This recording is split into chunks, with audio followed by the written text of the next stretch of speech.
Ciao e bentornati! Welcome back to PILLOLE D'ITALIANO. This is episode number 13, and for today's episode I want to do something a bit different.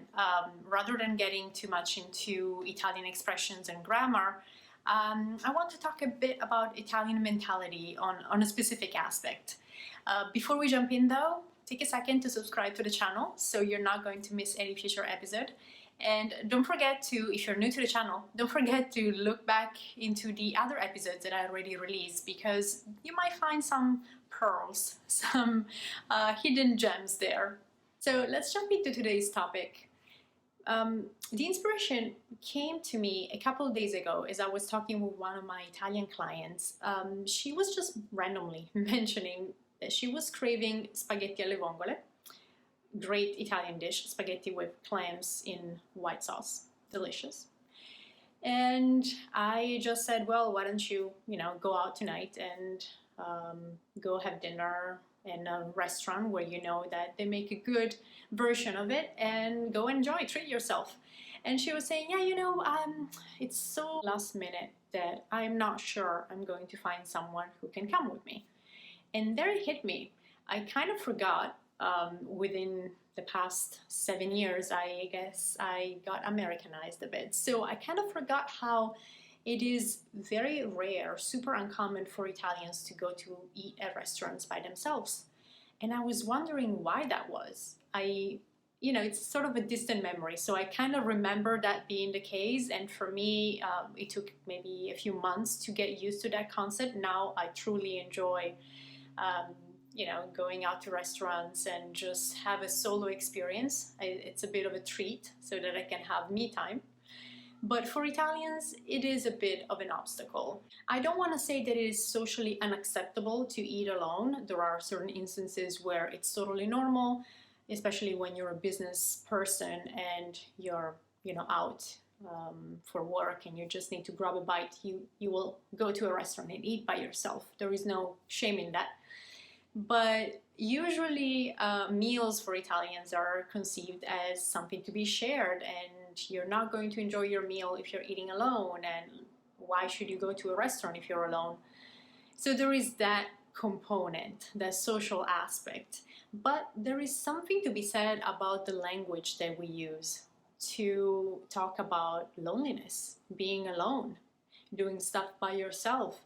In Italian, we don't really make a distinction between being alone and being lonely. We only have that word solo. It's an adjective, so solo or sola if we're talking about a woman. But we only have that one adjective. And so I'm wondering if being alone equates somehow in the mind of Italians to being lonely. I'm not suggesting it, it's just something that I'm throwing out there. So I'm not really saying that that is the reason why Italians don't go and eat by themselves, but there must be some correlation between the words that we choose to shape our own reality and how we feel about our own reality. So in English, I have no problem saying I'm here eating alone. That does not equate being lonely. But in Italian, if I say sono sola or da sola, that word sola implies being alone in the moment, but it's also the same word that I would use to say that I'm lonely. So just, I would call it uno spunto di riflessione. Just something to think about, I guess. Today's episode is really, as I said at the beginning, not about getting into grammars or how we say things, but about how we shape reality differently if we're speaking different languages. So there is something to be said about having only one word to express multiple concepts and having multiple words to express those concepts. Sometimes English only has one word and Italians have 3 words.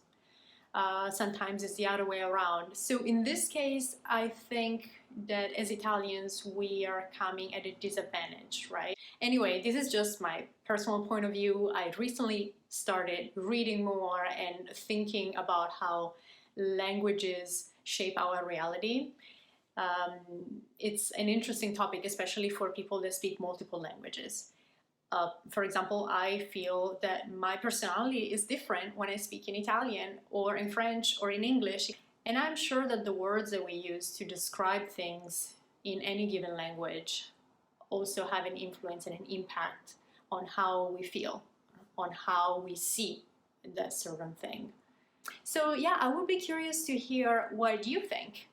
If you have an opinion, or maybe you never thought about it, or if you experience something similar, if you speak multiple languages, if you ever had a similar experience, let me know. Leave a comment in the comment section below. I will be happy to hear what your thoughts are, to get maybe a little bit of a back and forth so we can have an exchange on this topic.